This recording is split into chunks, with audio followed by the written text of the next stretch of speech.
State Department for Foreign Affairs, 28, State Department for Internal Security and National Administration, 29, Tana and Athi Rivers Development Authority, and 30, Honorable Speaker, the Kitale National Polytechnic. I lay, Honorable Speaker. Thank you. Chairperson, Liaison Committee, Deputy Speaker.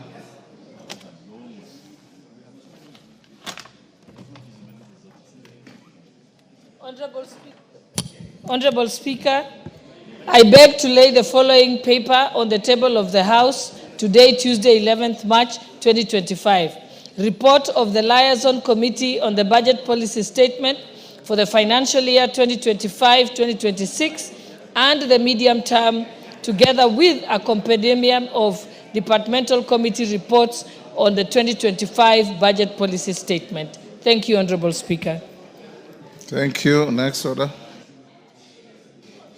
Order number 6, notices of motion. Deputy Speaker.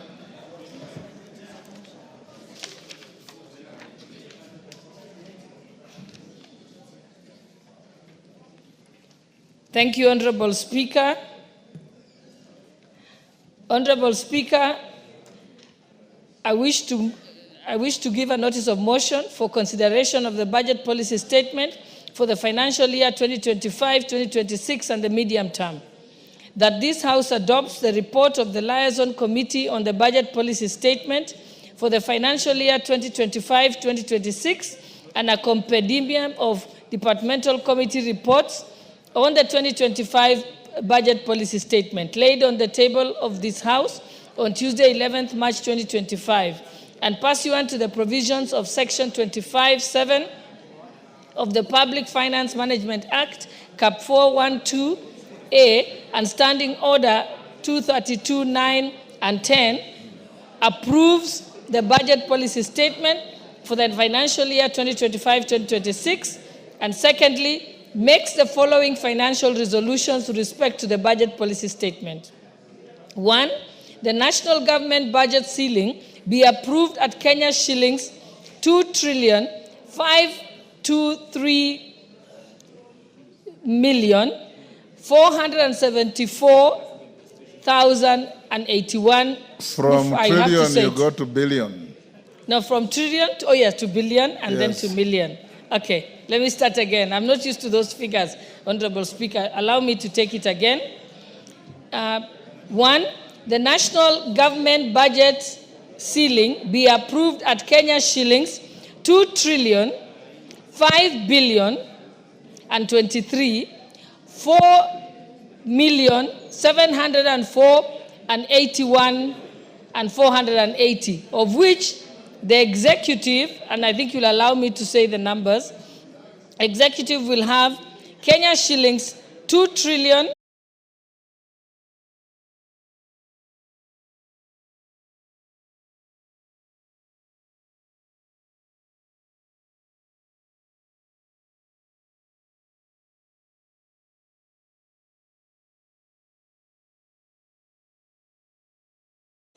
will have Kenya shillings 49 billion 488,200 million.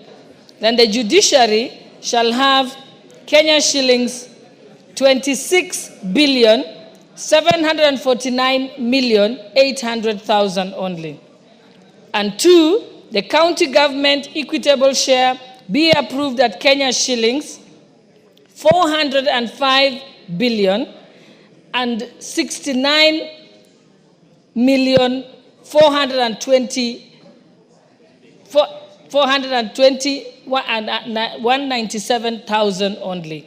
Thank you, Honorable Speaker. Thank you. And that's 3. I've gone to 2. 3. Consistent with the latest audited and approved revenue for the financial year 2020-2021, amounting to Kenya shillings 1,570 billion 562,945,014,000 only. the allocation to the equalization fund to be set at Kenya shillings 7,852,801,725,000 only. And 4, the arrears to the equalization fund to be set at Kenya shillings 2,747,186,275. And 5, the county government additional allocations be approved at Kenya shillings 69,802,409,623 as per the third schedule, which shall be from the basis of the County Government Additional Allocation Bill 2025. And 6, the allocation for the public participation initiatives be approved at 3 billion. And 7, the first and second schedule forms the basis for the ceilings for the financial year 2025-2026 budget estimates. And 7, once approved, the recommendations shall form the basis for the financial year 2025-2026 budget estimates. And C, makes the policy resolutions contained in the report. I thank you, Honorable Speaker. Thank you, Deputy Speaker. Next. Order number 7, questions and statements. Before questions and statements, honorable members, allow me to acknowledge in the Speaker's gallery students, I believe with teachers from Moi Forces Academy, Kamkunji in Nairobi. In the public gallery, Muthambi Girls School from Mara in Tharaka-Nithi, Makongeni Secondary School from Makadara, Nairobi, Kongotik Girls High School from Bomet, East Bomet, Technical University of Kenya Students and Union from Starehe, Nairobi, Kimuru Secondary School from Kipipiri in Nyandarua. The member for Kipipiri asked me to give her 1 minute to welcome a school from her constituency. You can do so for the rest of the institutions on our behalf. Thank you, Honorable Speaker. I take this opportunity to welcome all the schools visiting National Assembly today. And to all students, I tell them to work hard, to read hard, because education is one avenue to make their lives better. In a special way, I recognize Kimuru Secondary School from Kipipiri, Wajohi Sub-County. And Honorable Speaker, I wish to let you know on the floor that Kimuru Secondary School is one of the most disciplined schools in Kipipiri, most clean, and they did very well in 2024 examination. I wish them well and hope they'll even do better in this year's examination. Thank you. Thank you on my behalf and on behalf of the House. We welcome all of you to the House of Parliament. Enjoy yourselves. Question number 1, Eric Karemba, Runyenjes. Thank you, Honorable Speaker, and it is not a question, it is a statement. Oh, it's a request for a statement, sorry. Yes. Go ahead. Thank you, Honorable Speaker. And Honorable Speaker, before I do that, I am very excited, Honorable Speaker, today that unlike those other days, I can see quite a number of Akorinos in the speakers, in the public gallery, and I am so happy, Honorable Speaker. How do you know there are Akorinos? Waswahili hujuana kwa vilemba, Honorable Speaker. Thank you, Honorable Speaker. Request for a statement regarding the high cost of farm feeds. Honorable Speaker, pursuant to the provisions of Standing Order 44-2C, I rise to request for a statement from the chairperson of the Departmental Committee on Agriculture and Livestock regarding the high cost of animal feeds. Honorable Speaker, dairy farming is such a crucial in ensuring food security and economic stability in the country. Sadly, the industry faces several challenges that have crippled the farmers, including high cost of animal feeds, high veterinary charges, and change in milk prices. The challenges have in turn decreased milk yields, thereby undermining overall performance and sustainability of dairy farming in the country, and specifically in the Runyenjes constituency in Embu County. Honorable Speaker, it is against this background that I request for a statement from the chairperson of the Departmental Committee on Agriculture and Livestock regarding the following. 1. Statistics of milk production in Runyenjes constituency in Embu County. 2. The measures being put in place to decrease the cost of animal feeds required for dairy farming. And 3. Initiatives being put in place to enhance milk production in the country. I thank you, Honorable Speaker. Thank you, Karemba. Chair, Agriculture and Livestock. DK, are you a member? Bring a response. We can bring it when we come from recess on 17th. First day of resumption after recess, that is in 3 weeks. Okay. Honorable Dr. Ojambo Oundo Funyula. Thank you, Honorable Speaker. Honorable Speaker, pursuant to the provision of Standing Order 44.2c, I rise to request for a statement from the chairperson of the Departmental Committee on Education regarding the welfare of members of staff of the Technical University of Kenya. Honorable Speaker, the Technical University of Kenya, TUK, was awarded a charter on 15th January 2013. The institution took over from the now vacant Kenya Polytechnic, which was a leading institution for education and training at the tertiary level in Kenya. However, over the past few years, the audit reports by the Auditor General have cited TUK as being among the 23 out of 40 universities facing severe financial instability due to significant debts. More distressingly, on 3rd January 2025, the university was indefinitely closed following protests by lecturers demanding improved working conditions and the disbursement of the salaries overdue since December 2024. Honorable Speaker, the Labor Relations Act and the Employment Act guarantees the fundamental rights of employees, including rights against servitude, conducive working conditions, and timely payment of remuneration. Despite the legal requirements, the management of TUK has repeatedly failed to honor obligations to pay salaries. Additionally, the institution has failed to remit payee, resulting to a debt of 5 billion, Kenya shilling 5 billion, as of June 2024. The university had pending bills of approximately 11 billion. As a result, more than 1,500 employees are facing a bleak future in retirement after it emerged that the institution had lost nearly all their pension savings.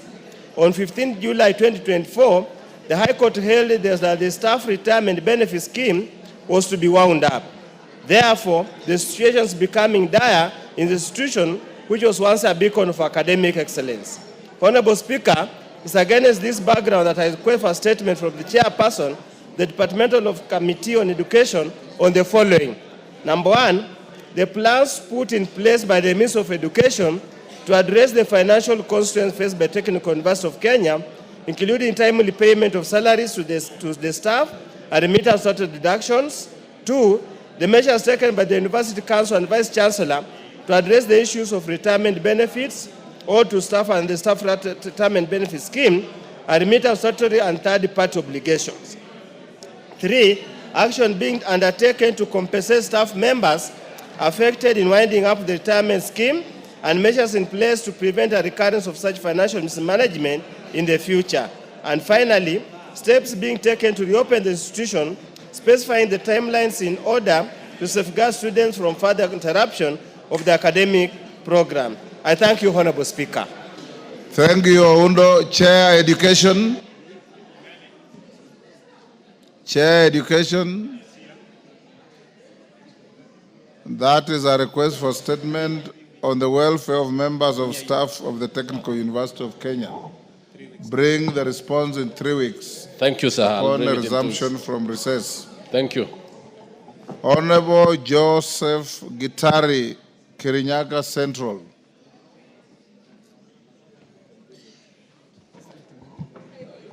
Thank you, Mr. Speaker. Honorable Speaker, pursuant to the provision of Standing Order 44-2C, I wish to request for a statement from the Chairperson Committee on Energy regarding the status of electricity projects in Kirinyaga County. Honorable Speaker, over the past 2 decades, the country has made significant strides in expanding electricity access, with millions of households and business connected to power. However, despite the progress, various areas in Kirinyaga County continue to face persistent challenges in accessing reliable electricity. The lack of electricity has led to increased insecurity, hindered economic activities, and limited opportunities for business and households that depend on electricity daily. This has affected the businesses, schools, health centers, facilities which are unable to operate efficiently due to unreliable power supply. Several follow-up attempts with Kenya Power and REREC on stalled electricity projects in Kirinyaga Central constituency have borne no fruit. Honorable Speaker, it is against this background that I request for a statement from the Chairperson of Departmental Committee on Energy on the status of the following projects. 1. Kariko and Old Kagaita area projects in Oi Ward. 2. Kiabongo area project in Mutira Ward. 3. Kwa Makandamia, Kerutera and Gakarara, Kemeri area projects in Kirogoya Ward. 4. Kiangongo, Kiremunge, Koroma Gatarwa, Gatuto and Mukaduine areas in Kanyekine Ward. Finally, Mr. Speaker, the Kiratina new transformer. I thank you, Honorable Speaker. Chair Energy. Chair Energy, Kawaya.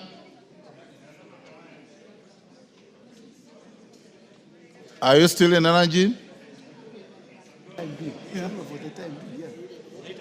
Yes, Kawaya. Thank you, Chair. I will... Speaker, not Chair. Thank you, Speaker. Yes. Sorry about that. I will have this communicated to the Energy Committee. 2 weeks. I directed that you remain in office until the end of the day today. All right, thank you, so Chair. You are still 2 the weeks. Chair. 2 weeks. 3 weeks. 2 weeks. 3 weeks. All right. 2 weeks we shall be in recess. Oh, yeah. It's... So bring the response the first day upon resumption. Thank you, Chair. That's Thank 3 you, weeks Speaker. from today. All right. Thank you, Kawaya. Next order. Order number 8, motion. Report of the Committee of the Whole House on the County Government's Revenue Raising Process Bill, National Assembly Bill number 11 of 2023. Question to be put on third reading.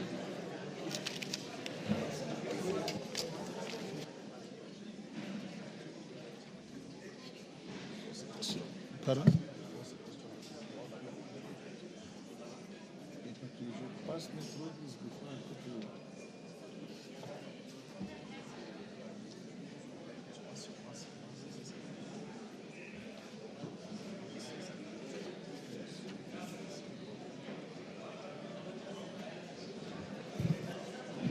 Order, honorable members. Member for Tiati, take the nearest seat.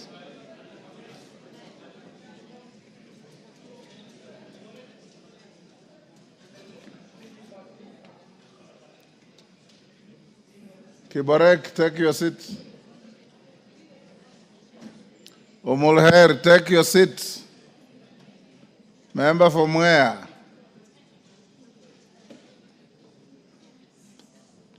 Take your seats. Honorable members, I now propose the question at order number 8, which is that the county government's revenue raising process bill, National Assembly Bill number 11 of 2023 be now read a third time. I now put the question at order number 9, which is that this House do agree with the report of the Committee of the Whole House on its consideration of the county government's revenue-raising process bill, National Assembly Bill number 11 of 2023. As members of that opinion say aye. Aye. Will those of the contrary opinion say nay? The ayes have it. Mover.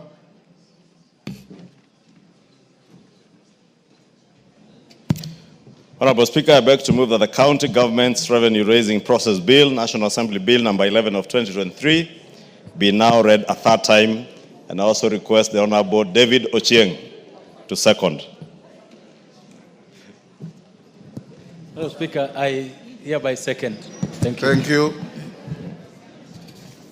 I now propose the question, which is that the county government's revenue-raising process bill, National Assembly. Order. Honorable Mchomba, take your seats. Take the nearest seat. Order, member in the walkway, take the nearest seat. Honorable members, I want to repeat to you, it's just etiquette. When the speaker is on his or her feet, everybody must be seated. If you are standing, you freeze. You don't lean to talk to somebody when the speaker is on his or her feet. I think this is what we were taught when we met in Safari Park. Day one. Yes. Honorable members, let me repeat. I propose the question, which is that the county government's revenue-raising process bill, National Assembly Bill number 11 of 2023 be now read a third time. I now put the question, and I confirm we have enough quorum, which is that the county government's revenue-raising process bill, National Assembly Bill number 11 of 2023 be now read a third time. As members of that opinion say aye. Aye. Will those of the contrary opinion say nay? The ayes have it. A bill for an act of parliament to provide for the process to be followed by county governments in the exercise of their power and Articles 209 and 210 of the Constitution to impose, vary, or waive taxes, fees, levies, and other charges to establish the Interagency Transitional Committee and for connected purposes. Next order. Order number 9, motion, report of the Committee of the Whole House on the Public Audit Amendment Bill, National Assembly Bill number 4 of 2024, question to be put and third reading. Order, members on their feet, take your seats. Order. Those two members at the back, Kawanjiku, take your seats. Thank you. Honorable members, I now put the question at order number 9, which is that this House do agree with the report of the Committee of the Whole House on its consideration of the Public Audit Amendment Bill, National Assembly Bill number 4 of 2024. As members of that opinion say aye. Aye. Will those of the contrary opinion say nay? The ayes have it. Mover. Honorable Speaker, I beg to move that the Public Audit Amendment Bill, National Assembly Bill number 4 of 2024 be now read a third time. I also request the Honorable Irene Mayaka to second. Thank you, Honorable Speaker. I second. Order. Order, members. Oundo, you better go back to where you normally sit.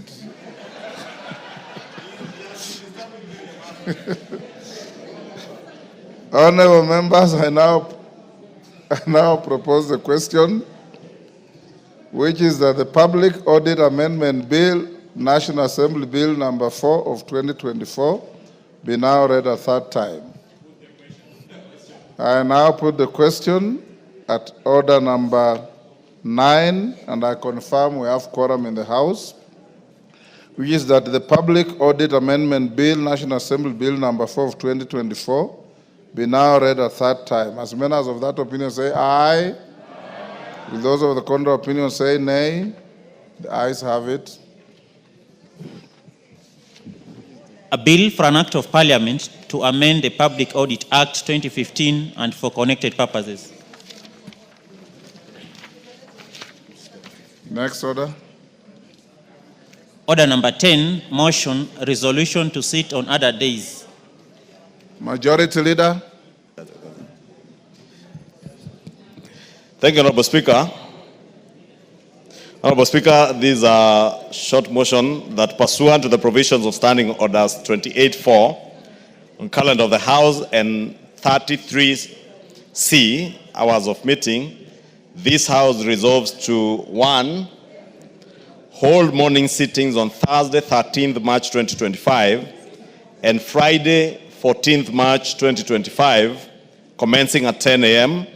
for purposes of considering priority business relating to the supplementary estimates 2 for the financial year 2024-2025, related legislation and the budget cycle. 2, commence the short recess on Monday, 17th March 2025. And 3, to resume regular sittings on Tuesday, 1st April 2025, to continue with the first part of the 4th session. Honorable Speaker, as was agreed by the House Business Committee with the proposal to have a morning sitting on Thursday morning and Friday morning. And I know, Honorable Speaker, many of our Muslim colleagues are in the fasting season, and also many of our Catholic brothers and sisters, including the Honorable Speaker, in the Lent season. And I know what happens on Fridays with them. So we have sought to have that sitting only on the morning part, from 10 to 1 p.m. to consider the budget, supplementary budget. As members are aware, there are many, many issues, especially relating to exchequer issues that are pending, awaiting the completion or conclusion of the supplementary estimates too. Honorable Speaker, that's why you see very many chairs of committees are not in the House this afternoon, because they are trying to burn the midnight oil even tonight to make sure that they finish with the supplementary appropriations report in readiness for debate of this business as we agreed in the House business this morning on Thursday and Friday. There is some more important business relating to counties, especially on the division of revenue bill, which has to be published and come for first reading, hopefully by Thursday evening or Friday morning. Honorable Speaker, we would have extended the sitting, as I said, on Thursday probably up to the close of business, up to midnight, but we have the iftar dinner, Honorable Speaker, which you are hosting, and have invited all of us to join our Muslim brothers and sisters for the iftar dinner on Thursday. So Thursday evening, we have a very short afternoon, probably just about 2 hours before we adjourn for the iftar dinner hosted by the Speaker, and therefore it will be important to have that extra sitting on Thursday morning and Friday morning. And because the Honorable Wamashukuru and Honorable Wamushomba and Jane Kagiri are making a lot of noise behind me, I do hope that they've heard there will be a sitting on Thursday morning and Friday morning. And therefore, I beg to move and request the Honorable Jack Wamboka to second this motion in agreement on behalf of the Leader of Minority. The acting Leader of Minority, and in that capacity, Honorable Speaker, I second the motion by my counterpart on the other side.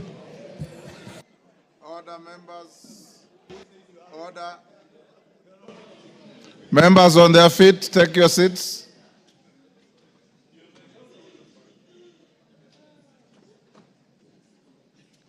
Order member for, is that Barongo? Honorable Barongo, can you walk to the bar?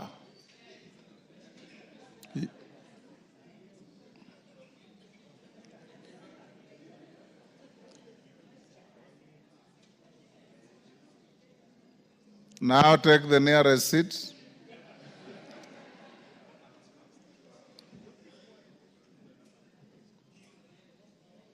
Junaid, take the nearest seat. Authority should follow you to any seat.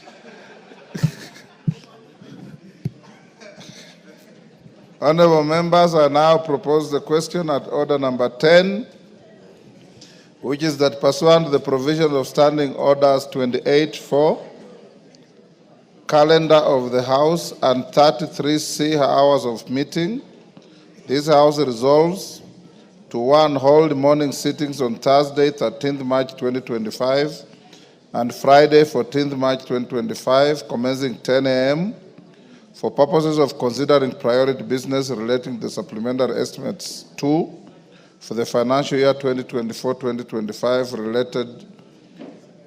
related legislation and the budget cycle. 2, commence the short recess on Monday, 17th March 2025, and 3, resume regular sittings on Tuesday, 1st April 2025, to continue with the first part of the fourth session.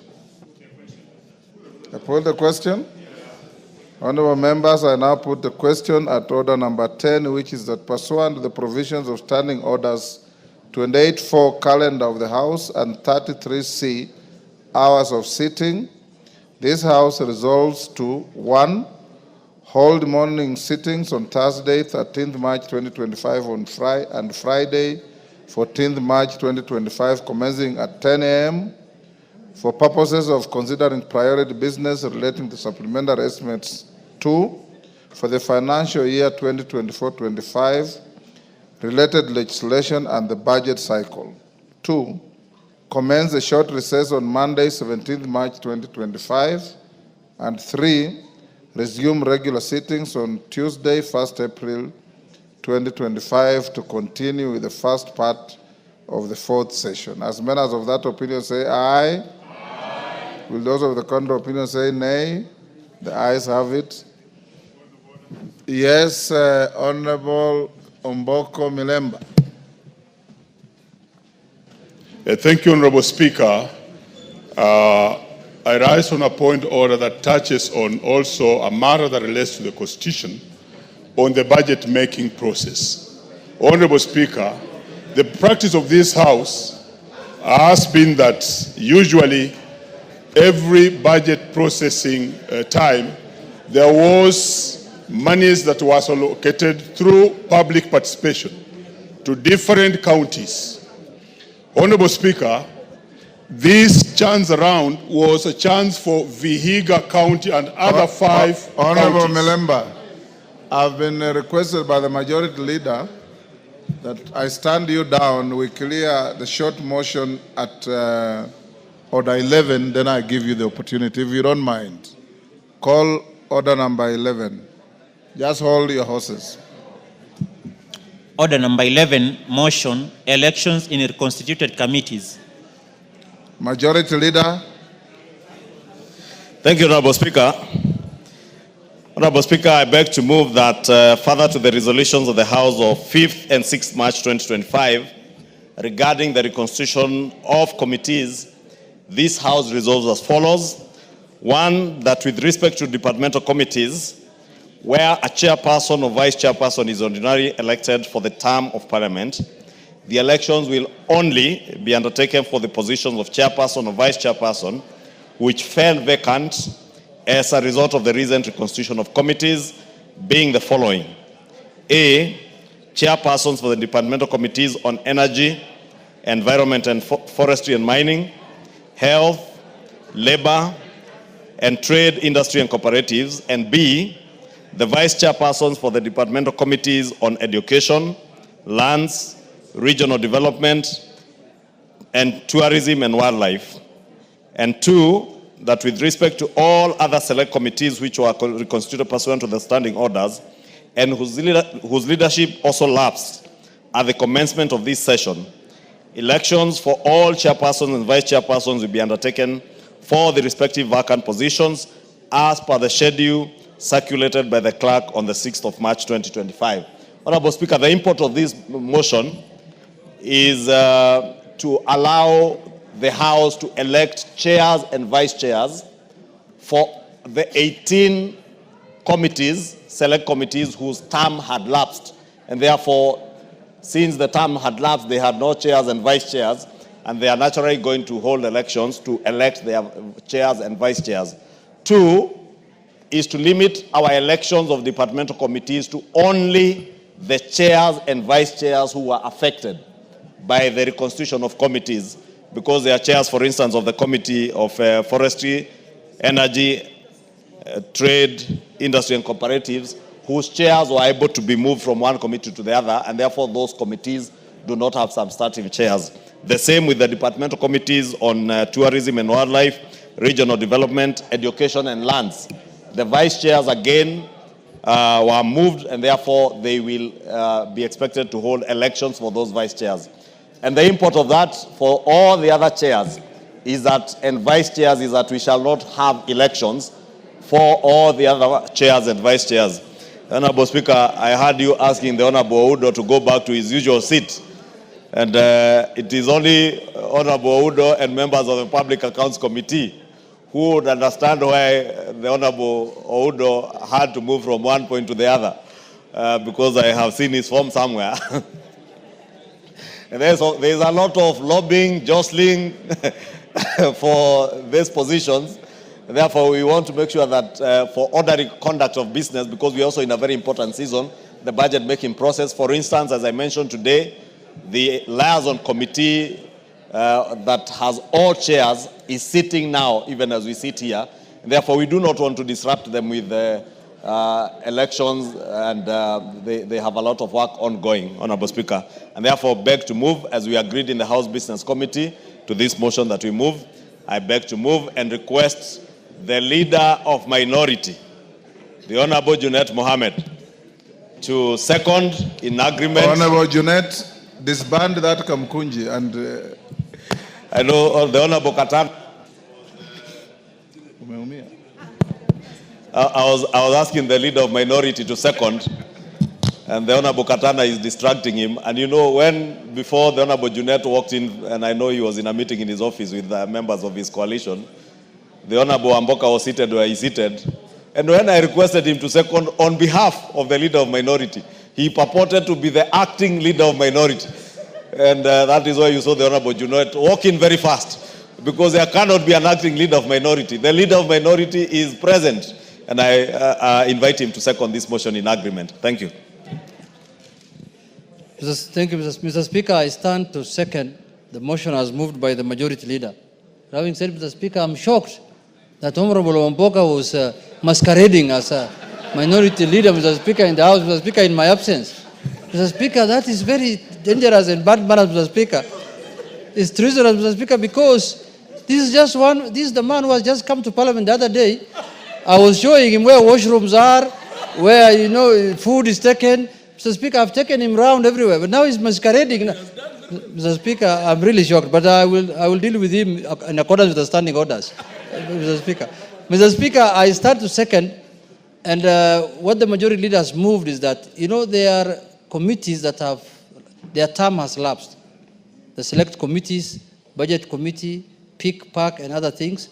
But there are committees also, Mr. Speaker, whose terms have not lapsed. So there was a kind of agitation in the House that people want to contest for all committees when they are chairs who are chairmen or chairpersons who are in office legally. Mr. Speaker, what we are having now is just a mini election. The general election is coming ahead of us. So hold your horse. This is just a small election or a mini election and mid-term elections. But the real election is ahead of us. So those committees, the standing order is very clear. There are committees that were supposed to serve for 2 years. Their term has lapsed. But the committees that were supposed to serve for full term, those ones cannot be subjected to an election. Their term will lapse at that time when the 5-year period ends, Mr. Speaker. So that is the clarification this motion of the Majority Leader is making, Mr. Speaker. Because I have seen chairs who are under threat. Now the chair of Transport Committee, people are campaigning for it. I was wondering when has his term ended. The man even looked malnourished today if you look at him, Mr. Speaker. He's really worried, Mr. Speaker. So this motion is going to protect him. This motion is going to defend him. So with those few remarks, Mr. Speaker, I second.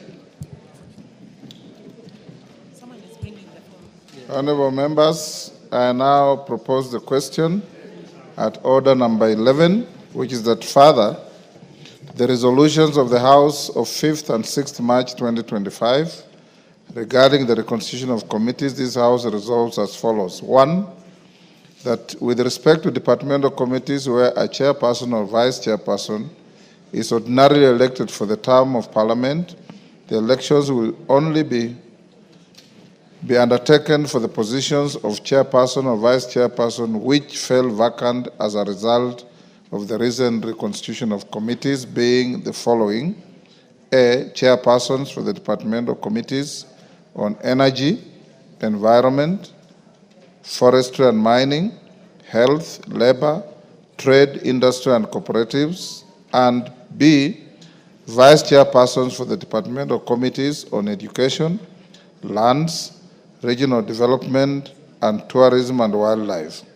2, that with respect to all other select committees which were reconstituted pursuant to the standing orders and whose leadership also lapsed at the commencement of this session, elections for all chairpersons and vice chairpersons will be undertaken for the respective vacant positions as per the schedule circulated by the clerk on 6th March 2025.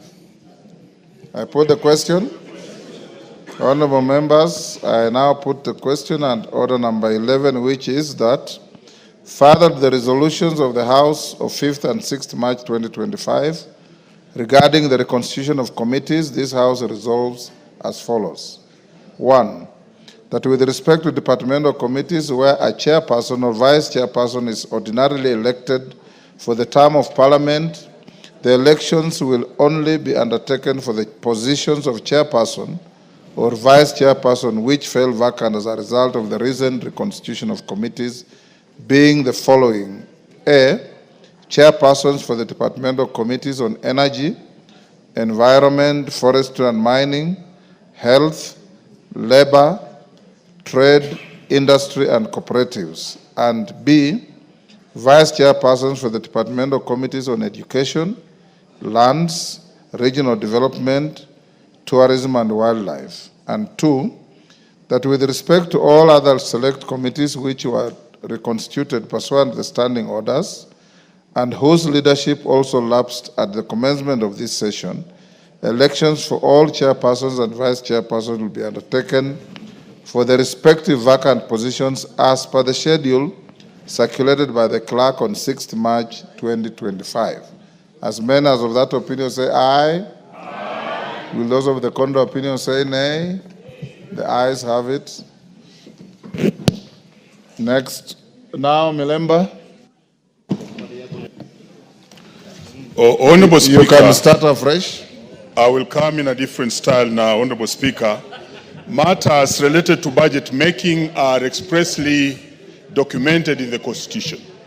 And in particular, matters relating to public participation are equally touched in the Constitution in Section 221, Section 5 of 221, which indicates that in discussing and reviewing the estimates, the committee shall seek representations from the public and the recommendations shall be taken into account when the committee makes its recommendations to the National Assembly. Honorable Speaker, that has been the practice of this House, that in every budget-making process, usually the budget committee will move around in 5 or so counties and pick public participation. And usually they had allocated about 2 billion to every county or 5 counties where the public participation has been done. Honorable Speaker, during this session of Parliament, that has happened and about 21 counties have benefited. But in the last year's public participation, Vihiga, among other counties, had their chance for public participation. It was insinuated that this public participation would continue and all the counties would benefit.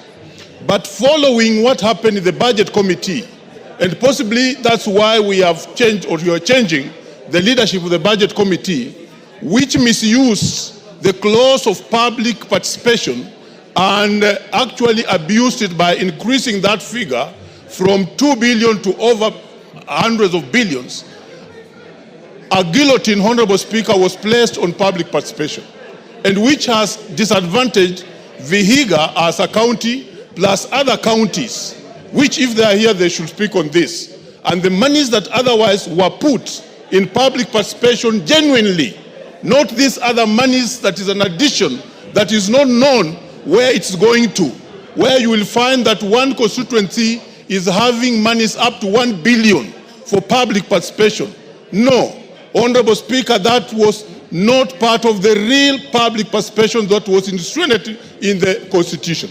And therefore, our county, Vihiga, has lost all the roads, all the schools, all the monies that were otherwise allocated to that particular county because of public participation. I want you, Honorable Speaker, please, to beseech the committee that is now looking at the budget afresh in the supplementary one, so that they may bring back the monies that are genuinely placed for public participation, and which is not the extras that was put there by those who were in power that particular time and ended up misusing that clause so as for the constituencies and the counties that were supposed to get these monies genuinely to lose the money. And finally, this should be a caution to those who are coming into these committees, that a very good thing and practice by this House can be rendered useless if it is abused by those who are put in positions as chairmen of committees. Thank you, Honorable Speaker. Yes, Maungu. Maungu. 2 minutes. Thank you, Speaker. Allow me ride on what my neighbor and brother Omboko Milemba has just raised with regard to funds initially allocated to public participation, Mr. Speaker. Mr. Speaker, for a long time, counties have benefited significantly as a result of funds set aside through public participation kitty. And for the first time, Vihiga was catered for in this financial year, Mr. Speaker. And Speaker, during the public hearings, I did participate in one of those meetings, and it was important that we bring projects that we felt as a people were important to our respective constituencies of the county. And it's unfortunate that whatever happened in June, whereby the uprising of the Gen Zs saw this kitty slashed off, Mr. Speaker. But the challenge came where the funds, where the money that had been allocated was increased to a level whereby it was actually felt that some counties are going to benefit more than other counties, Mr. Speaker. I want to join my brother and actually request that the liaison committee that is looking at the public participation should not just brush off that figure, Mr. Speaker, because for the first time, Vihiga was going to benefit. And having it deleted, Mr. Speaker, will actually see our people and the great people of Vihiga omitted from this important kitty, which is supposed to bring equity. I therefore want to join my brother in saying that, Mr. Speaker, we need your indulgence on this matter. Thank you. Wangwe.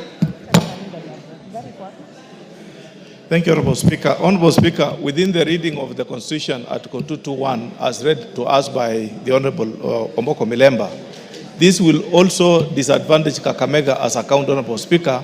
And in your ruling, Honorable Speaker, please consider that also the same amount which was supposed to benefit the county of Kakamega in its entirety was also not dispersed as per the voting of the House. Therefore, Honorable Speaker, despite the fact that we voted for it, it was never dispersed to the county as it was supposed to be. Thank you, Honorable Speaker. Majority Leader.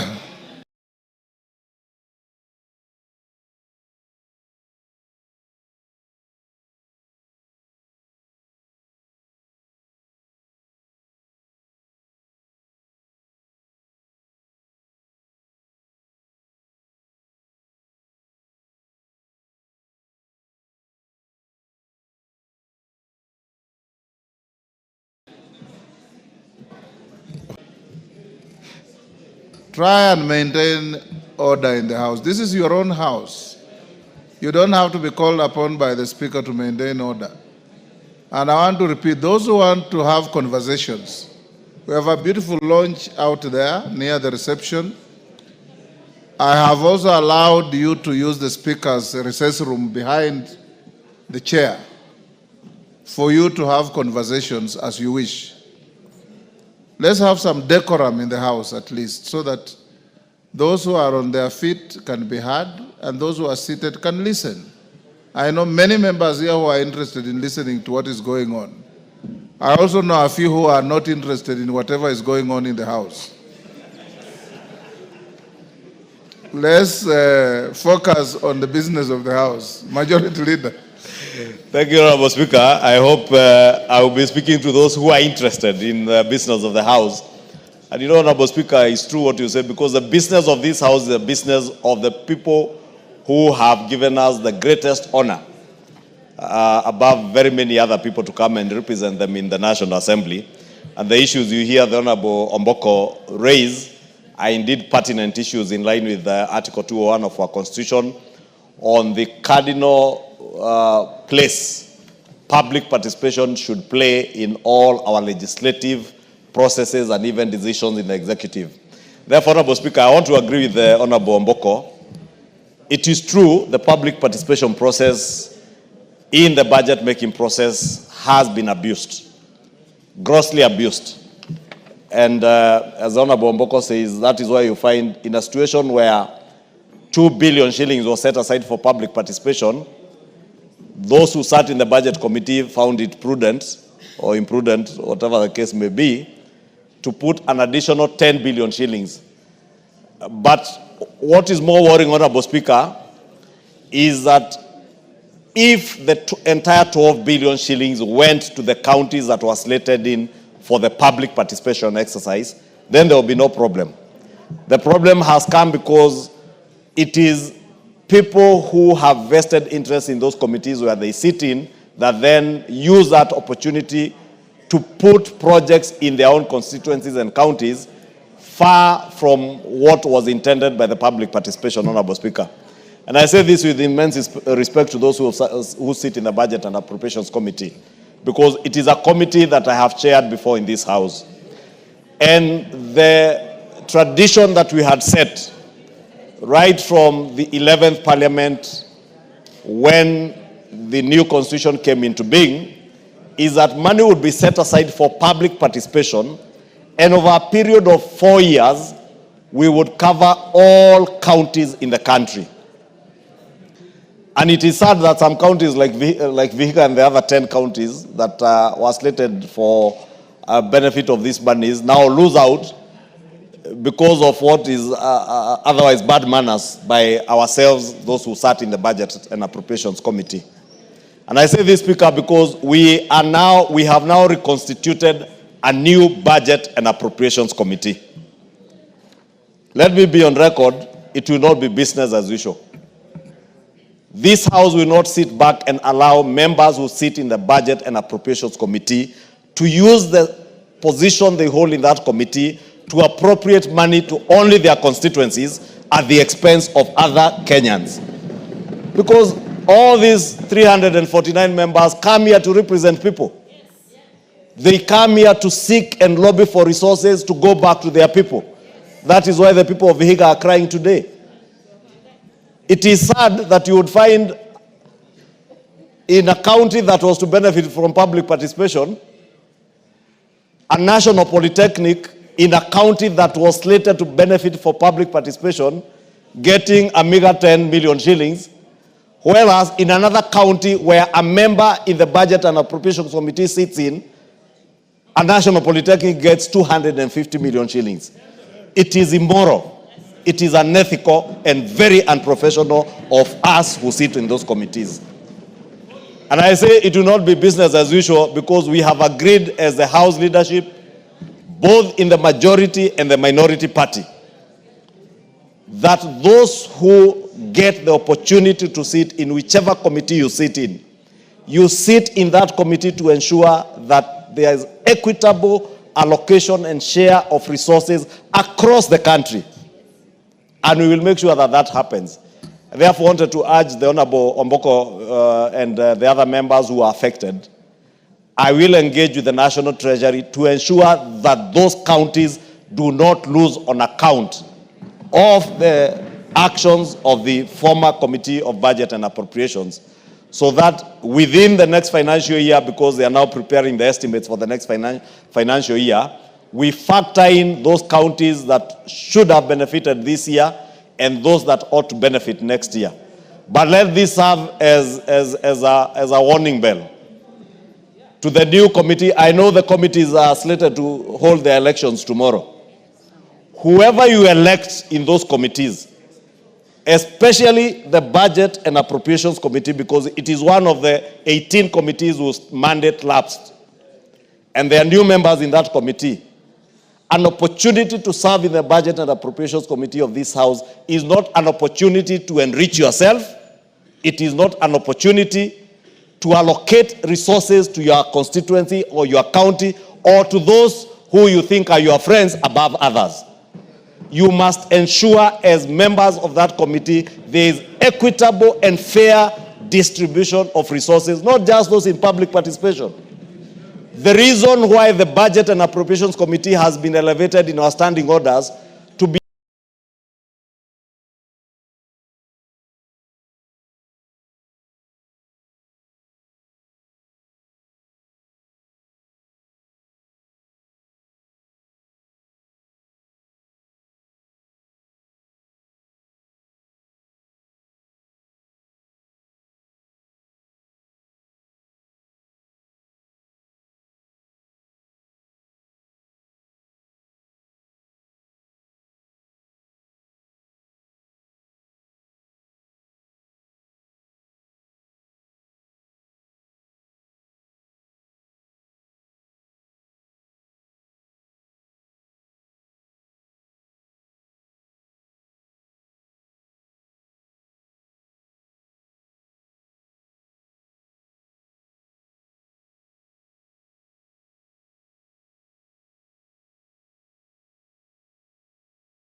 a committee that's all of you to be on the lookout. And we call out each other, because that is the only way we can be able to hold each other to account, for us to be able to hold those in the executive to account. Because even those in the executive, it doesn't mean because you are a cabinet secretary, for instance, for roads or water or energy, that all projects should go to your home county. There must be equitable and fair allocation and share of resources in this country, and that is the spirit that we want to go ahead. Therefore, let me assure Honorable Omboko Milemba, I will pick up that matter with the National Treasury to ensure that none of the counties lose out, but also to tell members of the Budget and Appropriations Committee, whichever leaders you elect when you go to elections tomorrow, I pray that you will do what is just, what is right, and what is accountable by your own standards and by our own standards as a House. That public participation allocation was meant as seed capital. When you go out and listen to Kenyans, they tell you this National Polytechnic in this county has 20 or 10,000 students. They have hostels that accommodate only 1,000 students. You know, 2 billion shillings might not even be enough maybe to build hostels in that one particular institution. But you put in seed capital, which informs the next budget-making process. Therefore, if, for instance, the Honorable Omboko's constituency in Vihiga, they had a road that was identified as a critical link between his constituency and the county of Kisumu or another neighboring county, and the members of the Budget and Appropriations feel that that road is such a critical link, then they put maybe 50 million shillings or 20 million shillings as seed capital so that they get a budget line that will be added onto in the subsequent financial year's budget. Now, this year they should have benefited to add, but public participation should not be an end by itself, or you allocate, probably you find a school where they have no classrooms, children, you go to Turkana or maybe to somewhere and find children, especially or Baringo, where people had been displaced by bandits, classrooms were demolished or burnt down, and you find you can allocate 10 million shillings and give a school money to allow children to go to schools. That was the essence of public participation, but not the kind of abuse that we have seen in the last 2 years. And Honorable Speaker, I want to commit on behalf of the House leadership, in the majority, on the minority side, that we shall make sure it no longer happens in this House. Thank you, Honorable Speaker. Junet. Speaker, I don't have much to add to what the majority leader said, but suffice to say, Mr. Speaker, that the matter that has been raised by Honorable Milema Mr. Speaker, you remember this House never used to have the powers to look into the budget of the country. The new constitution gave us those powers, Mr. Speaker. But Mr. Speaker, what has been happening the last 2 years in the Budget and Appropriation Committee of this House, Mr. Speaker, borders criminality. If we lay bare, Mr. Speaker, those things, as has been discussed in the retreat we had of the leadership in Naivasha and also in the House Business Committee, Mr. Speaker, those issues, those atrocities, Mr. Speaker, cannot be shied away from talking about, Mr. Speaker. Mr. Speaker, how on earth can one county have an allocation, budget allocation of 12 billion shillings and a whole region has 60 million shillings, Mr. Speaker? What kind of country are we living in? Mr. Speaker, the Budget and Appropriation Committee went around the country to do public participation. And they ended up agreeing that they are going to use 2 billion shillings to allocate to those counties that they have visited, Mr. Speaker. That amount ended up ballooning to 12 billion shillings, Mr. Speaker. And the beneficiary of that 12 billion shillings is not those counties that public participation was done on, Mr. Speaker. It is other counties and other constituencies, Mr. Speaker. The Budget and Appropriation Committee of this House has reached to the level where the chair of that committee, Mr. Speaker, now, members of parliament are going to his constituency for benchmarking, Mr. Speaker. Benchmarking. And all of us are supposed to receive the same amount of NGD CDF, Mr. Speaker. What is making our members to go and benchmark in a colleague's constituency, Mr. Speaker? Because the colleague is receiving more funding because of him being the chairman of the budget committee. Let's be honest to Kenyans. Let's tell Kenyans the truth, that he was sitting in an advantageous position of chairing that powerful committee of the House, which you could do skewed allocation of resources to his constituents, Mr. Speaker.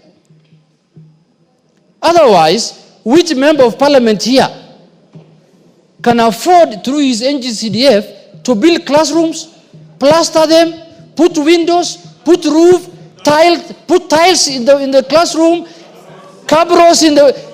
Mr. Speaker, which member of parliament can afford to do that here? With a mere resources of 100 million shillings, Mr. Speaker, and advertise on Citizen Primetime News. Which member can do it? Can you raise up your hand if you can do that? None of the 349 members of this House, Mr. Speaker, can afford to do that. That can only be done by somebody who has access to bigger resources than any other member, Mr. Speaker. The Budget and Appropriation Committee did not start the other day. The distinguished leader of the majority party, Mr. Speaker, has been the chair of that committee for many years. And he has never done those things. I have been with him in this House. He has been very careful and he has shared the resources of the country equitably, Mr. Speaker. I can say that without any fear of contradiction. Mr. Speaker, I want to remind members of this House, for those of us who have been here that time, who have been here for long, when the Budget Committee was chaired by Honorable, what was his name? The Member of Parliament from Embu, the Reverend Mutava Musimi, Mr. Speaker. Members of that committee did the same thing they have done in the last 2 years. And one afternoon, the late Honorable Jacoyo Bidiwo came to the House, and he was seated exactly where I'm sitting today, and told the House the amount of money the Budget Committee put for themselves in the budget, Mr. Speaker. And the whole committee, that time, the membership of the Budget Committee was 52 or 51? 51. The whole committee was dissolved. And a new committee was formed, Mr. Speaker, based on what Honorable Jacoyo presented to the House, Mr. Speaker. Mr. Speaker, if the Budget Committee does its business the way that the defunct committee has done, Mr. Speaker, the only option, the only solution, Mr. Speaker, that's available for this House is to convert the 349 members of this House into a Budget Committee. The whole House becomes a committee of the budget, Mr. Speaker. But as leadership and as parties, we have given responsibility and priorities to certain members. And especially on our side, and I'm sure even on Kenya Kwanza's side, we have picked one member per county from different regions and different counties, so that they can represent the interest of those regions and those counties and those constituencies. But Mr. Speaker, it looks like the committee now sits down and agrees on how to share the resources among themselves, forgetting that they are representing Kenyans and they are representing the whole House, Mr. Speaker, in that committee. As the majority leader has said, we will not desist, we will not hesitate to remove any member who behaves like the defunct committee, Mr. Speaker. I know there are remnants who have remained in that committee from the previous committee. I don't want to mention their names. We are giving them a warning that if you are not going to share the resources of the country equitably, Mr. Speaker, we will de-whip them. And we will discharge them from the committee, Mr. Speaker. Mr. Speaker, in conclusion, I saw, I don't want to mention names, an old man who has started a polytechnic which has 10,000 people. And he talked about his polytechnic very passionately. And he said he's requesting the executive to give resources to that polytechnic. And the polytechnic has 10,000 students. Mr. Speaker, in their wisdom of lack of it, through the chair of the committee and the committee, gave that polytechnic in Bungoma 25 million shillings and gave another one in another place 250 million, which has only 2,000 students. Or was it 10 million? Yeah. They gave only 10 million there, and the other one they gave 250 million shillings, Mr. Speaker.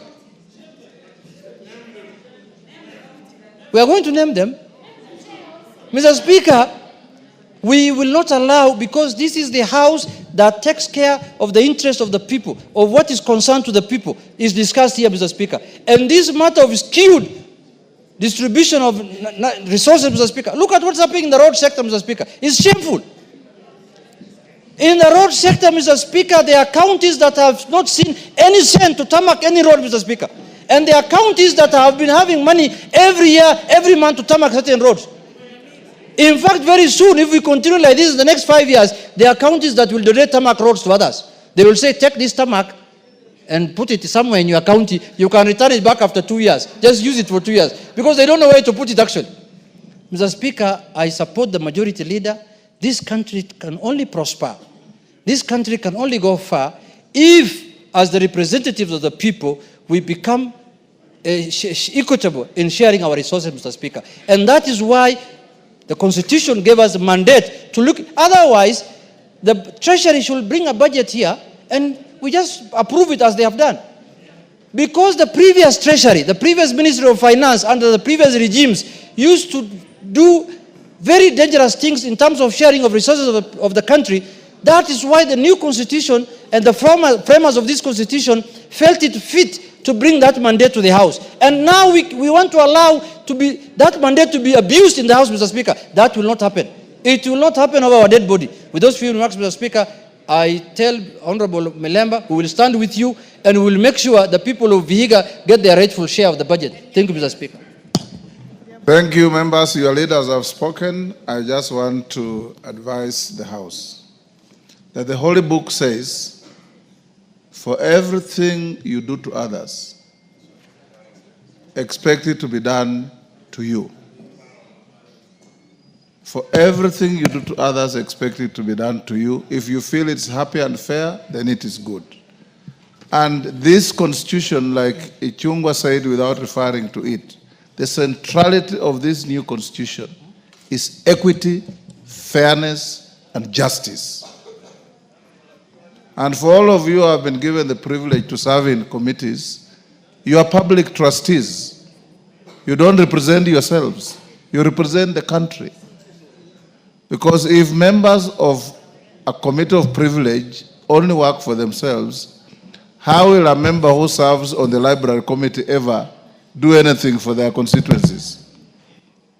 So I want to encourage you, and majority and minority leader, please exercise your duties, your responsibilities to ensure that this democratically elected House discharges its duties and responsibilities to the satisfaction of every Kenyan in every part of the country. That a person in Mandera, a person in Vanga, a person in Lokitang, a person in Malaba does not sit in this House to get fairness, because we all have a duty to discharge fairly. So Omboko Milemba, thank you for bringing that point. And majority minority leader, as you have assured the House, move and correct that anomaly so that we have fairness. Those serving in the finance committee, I sit in my office and almost everybody wants to serve on that committee. Now I understand why. The budget committee, sorry. Everybody wants to serve on the budget committee. Now I fully understand why. Budget committee. Not finance, budget. So those who serve in the budget committee, you are the trustees of public good. So as everybody else. Whether it's transport, whether it's energy. I get a lot of information. I just encourage you. Many of you are doing your second term, first term. A few doing third term. If you have to live longer, be fair. If you have to live longer, be just and be equitable in everything you do. Thank you. Farah Malim, yes, who is calling the speaker? Donya, on the same issue? That one is closed. What is it? Thank you, Mr. Speaker. You've guided us that now that our leaders have spoken, it's good to always give the people's leaders to echo the points. Sometimes they can miss something, Honorable Speaker, because they don't carry our heads. Thank you. We echo what they say. Thank you, Honorable Donya. That is why they are leaders. They carry your interests at all times. Honorable members in the Speaker's gallery, allow me to acknowledge Katunguru Secondary School from Mathioya, Murang'a, Gatero Girls High School from Laikipia West, Laikipia. In the public gallery, Kianyaga High School from Gishugu, Kirinyaga, Makongeni Secondary School from Makadara, Nairobi, Bahati Community Center School from Embakasi East, Nairobi, Miumbuni AIC School from Kadhiani, Machakos. On my behalf and on behalf of the House, we welcome the students and their teachers to the House of Parliament. Next order. Sorry, Farah Malim, 2 minutes. Mr. Speaker, I thank you for giving me this opportunity. I rise to address the nation and Parliament, or National Assembly.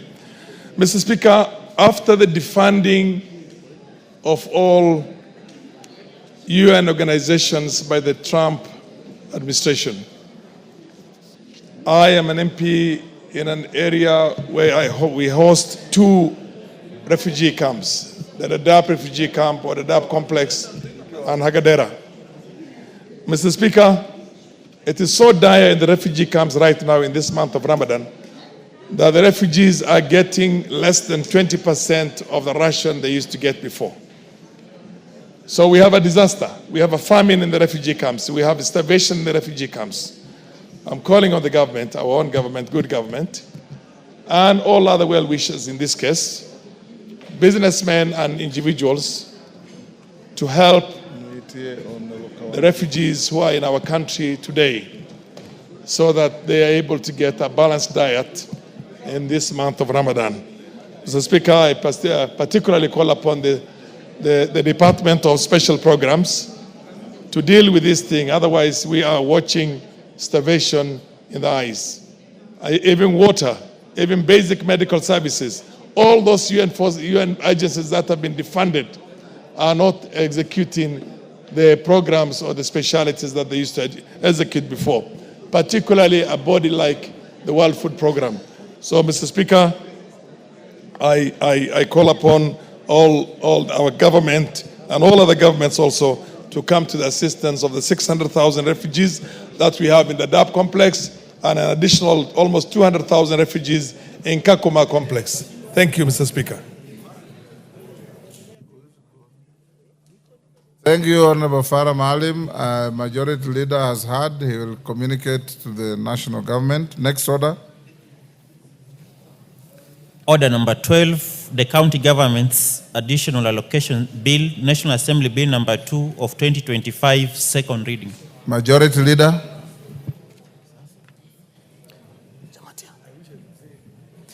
Thank you, Honorable Speaker. Honorable Speaker, I beg to move that the County Government Additional Allocations Bill, National Assembly Bill number 2 of 2025, be now read a second time. Honorable Speaker, this bill we are publishing it, we publish it for the second time, Honorable Speaker, following the lapse of the mediation process on the bill that we had published last year. Honorable Speaker, you know this additional county allocations bill has additional allocations that go to the county governments above what we share on the, or rather in the division of revenue bill. And the schedules, Honorable Speaker, that are attached to this bill, about 3 schedules, and the first one shows conditional or has conditional allocations to counties from our national government revenues, such as the KIPES money that the national government gives to counties, and other conditional allocations. And many members will remember even the 11 counties that have over the last few years benefited from monies that come as conditional grants to help them build and complete their county headquarters. And that is the first schedule that details all the additional conditional allocations.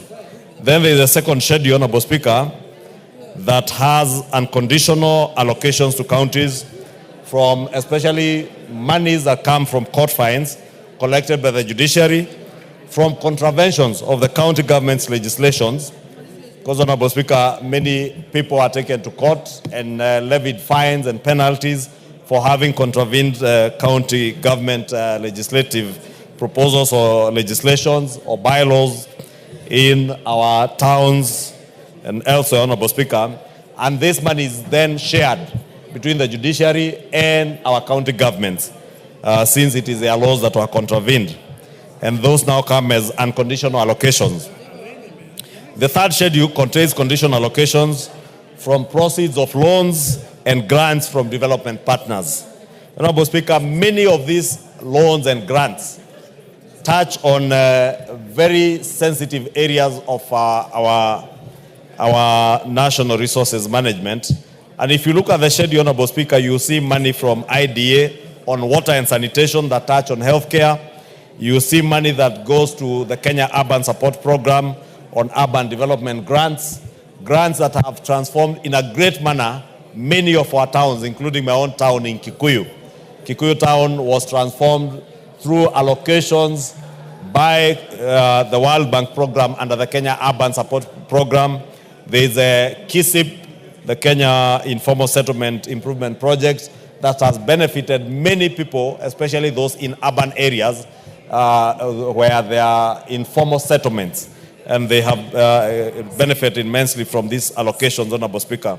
And therefore, sad, Honorable Speaker, that last year we lost the opportunity to pass this bill, because when we published this bill and it went to the other house, they included the road maintenance levy fund an amount of about 10 billion shillings in this bill and amended.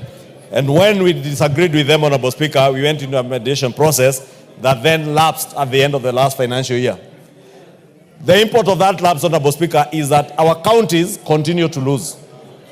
And when our county governments are losing, Honorable Speaker, our constituents are losing. it is our own constituents who can benefit from this water for sanitation. And either the IDA projects or monies that are going to finance locally led climate action programs that are also coming from IDA, food system resilience programs. There is a National Agricultural Value Chain Development Project that has an amount of almost 5 billion shillings that should be going to our counties, Honorable Speaker. And I gave the case example last week of a county where they are saying they are losing money under these IDA projects. Order, members. Leader, 1 minute. Order, members. Honorable members.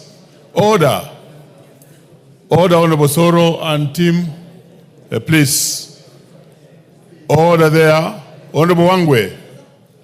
Please, let's consult in low tone because the matter being moved by the leader is an important matter that affects our counties. You may proceed. Honorable Speaker, I was giving the case example of a county that I don't want to name, where we are being told because of the impasse on the RMLF and this bill that came out of the RMLF and moved on to this additional county allocations bill. A county governor was telling me they are losing 1.1 billion shillings that should be going to water and sanitation and health programs because of 173 million shillings that should be going to RMLF. And that is the case across the country, not just that one county, which I take the liberty not to name, Honorable Speaker, so that I don't expose that governor to their colleagues in the Council of Governors. And I'm saying that, Honorable Speaker, because I really want to plead with the Council of Governors and the Senate to allow this bill to pass as published. Because we are in the last 2-3 months to the end of this financial year. It is sad that 3 months to the end of the financial year, we are yet to finalize with these additional county allocations. And as I was saying, the loss is not to the National Treasury. The loss is not to the National Assembly. The loss is not to the Senate or to the Council of Governors. The loss is to the people of Kenya who cannot access funds, Honorable Speaker, going into their healthcare programs, funds going into water and sanitation, funds going to improve infrastructure under the KUSIP and KISIP programs. And I know there are many counties, Honorable Speaker, including my own county of Kiambu, where we had roads, for instance, my road in a place called Ondire, and another one that goes from Renguti through Kanyayo to join the Ondire Makaresha Road, that were to be done under the KUSIP funds. But they cannot be done because of this grandstanding in pursuit of just 10 billion shillings, while we have other billions that are being held in this bill.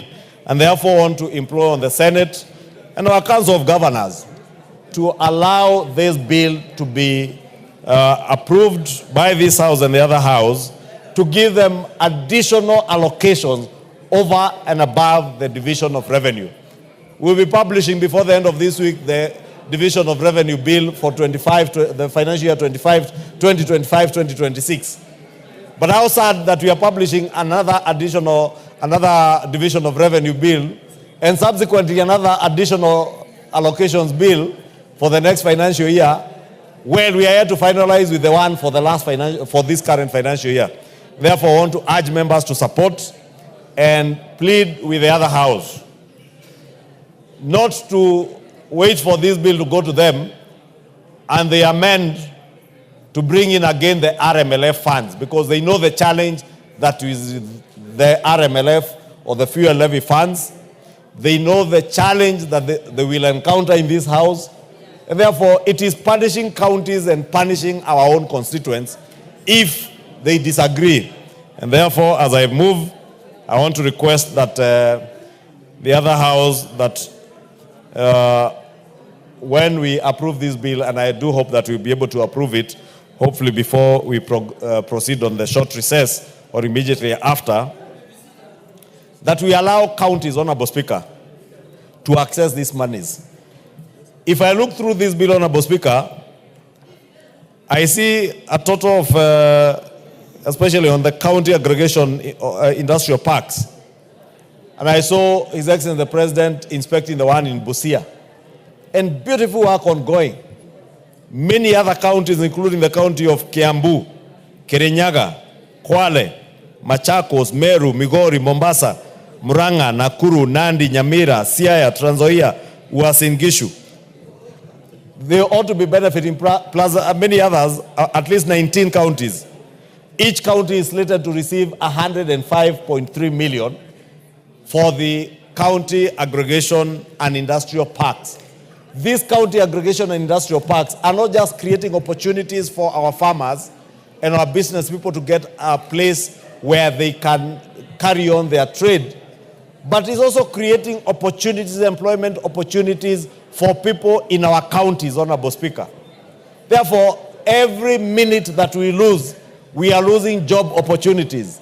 We are losing opportunities for these 19 counties to access this money, Honorable Speaker.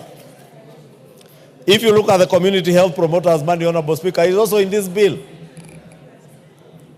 Part of what was envisaged under the health laws that we passed was that the national government, together with the county governments, would put resources together to pay stipends to our community health promoters to help in the actualization of the universal health coverage dream, Honorable Speaker, which is now a reality under the Social Health Insurance Fund. But it cannot succeed if we are not adequately resourcing our community health promoters. Their money is in this bill. Therefore, I urge our colleagues in the other house again to help. There are also salary arrears, Honorable Speaker, for county government health workers. Following the return of the return to work formula that was agreed on between the Health Workers Association and the governments, the national government committed to provide the first phase of the bargain in the 2024-2025 financial year, amounting to 1.759 billion. And the bill contains a similar provision towards settlement of the salary arrears of the health workers in the counties as per the number of doctors in a county. Therefore, Honorable Speaker, you've seen our health workers threatening to go on strike because of these arrears from the collective bargaining agreements, and this money is in this bill. I'm only mentioning these things, Honorable Speaker, for everybody to bear the weight of the importance of this bill and why we do not need to fight between us, the Senate, and the Council of Governors on the enactment of this bill. And I really want to plead with them, and this opportunity to plead with them, to allow this bill to pass as published so that these counties can access these monies and our people benefit, Honorable Speaker. With those very many remarks, Honorable Speaker, I beg to move and request the Honorable Jematia, who is a member of the Budget and Appropriations Committee, what the Honorable Junaid Mohammed called among the remnants that are remaining in that committee, because they considered this bill to second this bill, and I beg to move, Honorable Speaker. Honorable Jematia. Thank you so much, Mr. Speaker. And I must say, it is not very palatable now to be a member of a budget committee, but I think we did our best. Also to say, the work of budget committee is not done by members only.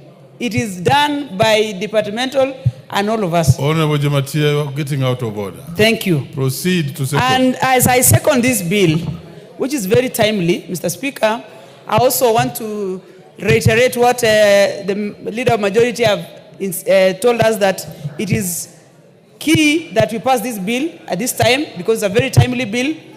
And Mr. Speaker, I must also say, I don't envy being a governor in Kenya today because of the things, most of the problems, monetary problems that they go through. And if you see and look at the activities that is happening in the counties, the biggest problem in the counties is lack of funds. And this bill is going to enable governors dispatch and do their work comfortably, and specifically on matters grants, on matters universal health coverage, and even the aggregation of industrial parks that has been launched several times by the head of state. and the wishes of the people of these counties. Mr. Speaker, this additional funds is going to take this country through the counties in a very positive way. And I only hope that the governors are going to be better managers and make sure these monies are not lost along the way through corruption, embezzlement, and privileges, so that we are able to build this country and embrace our other level of governance, that is the counties, and devolution, and enable Kenyans to get better services through this money. Thank you, Mr. Speaker. And you beg to give her the mic? And I beg to support. Thank you. 2 seconds, sorry. 2 seconds. Thank you, honorable members. Honorable members, order. Honorable members, I now propose the question that the county government's additional allocations bill, National Assembly Bill number 2 of 2025, be now read a second time. We have on my screen here, number 1, Joshua Mwalio. And number 2, Wilberforce Oundo. Thank you, Honorable Speaker. Allow me to stand here and support the County Government Additional Allocation Bill, Bill number 2 of 2025. Honorable Speaker, the essence of devolution was to disperse funds to the rural areas, to get funds from the center so they can go to the periphery. Honorable Speaker, the idea was equity, because in many days during KANU's days, whenever you never used to vote for KANU or for President Moi, your area will be starved of development. You will be told, hakuna pesa, hakuna pesa, hakuna pesa, hakuna pesa. And Honorable Speaker, I remember when they wanted you to vote for them, for KANU in a by-election, they will bring electricity poles, sprinkle them around. If the elections don't go the right way, the poles are carried away, like happened in Kipipiri, I think 1993 or 1994. It's the wisdom of Baba Raila Odinga, who has fought relentlessly for devolution, that now we have a situation where at least some substantial amount of money goes to the counties every single year, regardless of their political inclination.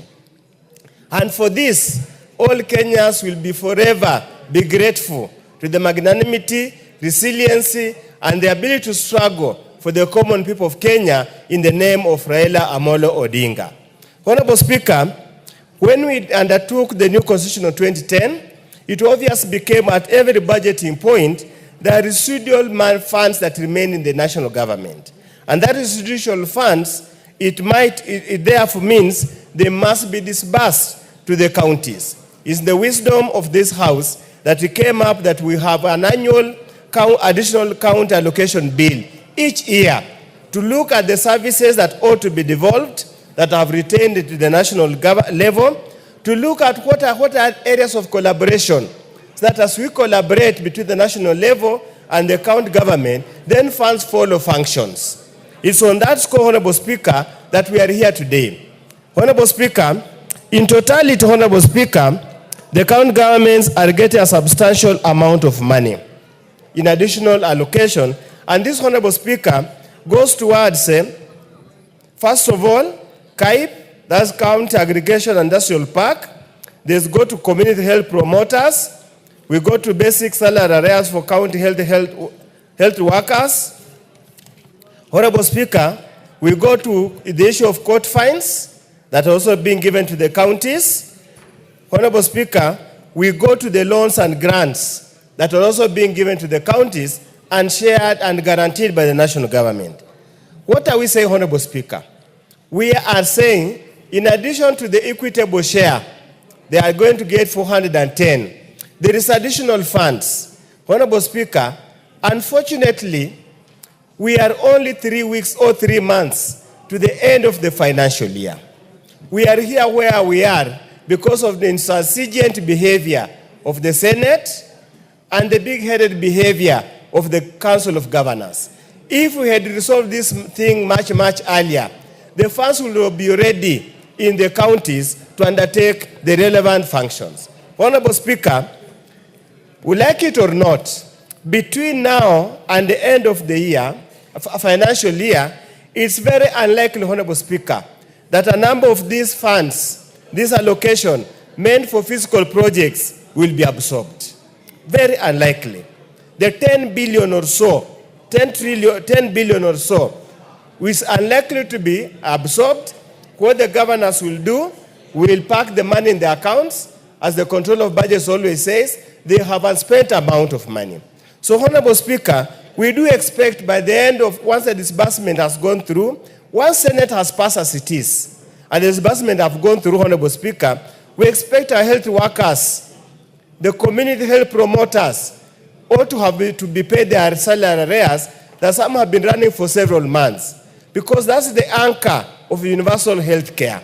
Without health promoters, then we have really nothing on it. Honorable Speaker, we also want to bring to the attention to the counties that the loans and the grants that we are being shared to the counties, this is public debt. And public debt invariably must be used for the purposes that was meant for.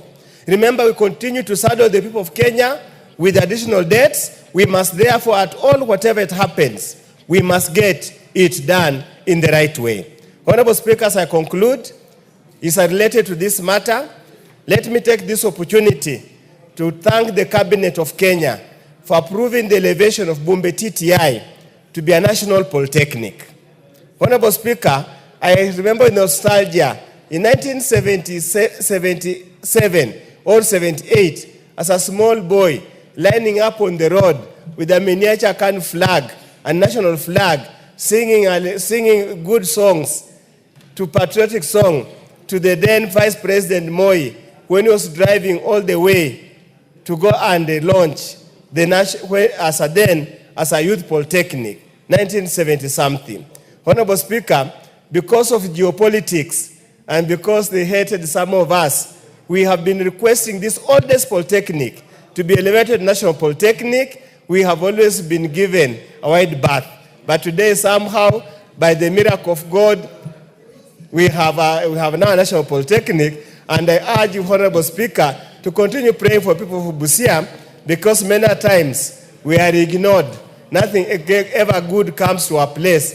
Even when they are sharing things in this place, you never hear anybody from Busia being mentioned anywhere. Even the little that we have is normally taken away. With those very many marks, Honorable Speaker, I support.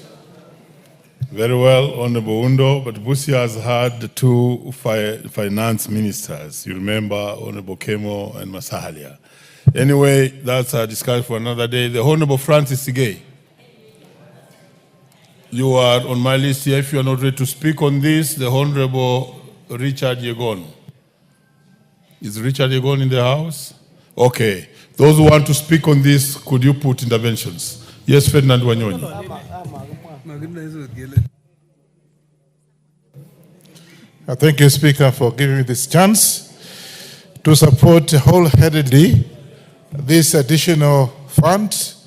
I think, the Speaker, this is very, very important additional fund because one, I want this, as mentioned by the Speaker, by the Majority Leader, to be passed as soon as possible because out there, I am coming from Trans Nzoia, and Trans Nzoia is actually mentioned in this particular bill, and I want it to be passed as soon as possible because quite a number of things are outstanding, and they actually it can't move. One is that it has been very difficult for the counties to account for some of the money that actually were given. But more so, Mr. Speaker, I've also realized that in my county, there are projects, very serious projects, that are standstill because there's no additional money. One is, I think, the market. We have a market that actually still not, nothing's moving, but I think this additional money will be able to assist the market to actually be completed. And of course, as mentioned by the mover of this particular bill, one is that we'll be creating jobs, both for Mama Mboga and other people that to be able to access this marketplace so that it can be able to create jobs, both for our mothers out here, our sisters out there, and of course the youth. And as it said in Kiswahili, mjakwa chembe si mkulima. So we are hoping and praying that this again is going to help our people to be able to be more creative in actually expanding their abilities and their resources, and particularly the farmers. Because one is that if this market, for example, in Trans Nzoia, is completed on time, of course there will be people who will be not be coming to me for handouts and what have you. That would be just be able to assist them in whatever they need. But I think this is a very important, and I want this to be passed as soon as possible for the benefit of our counties.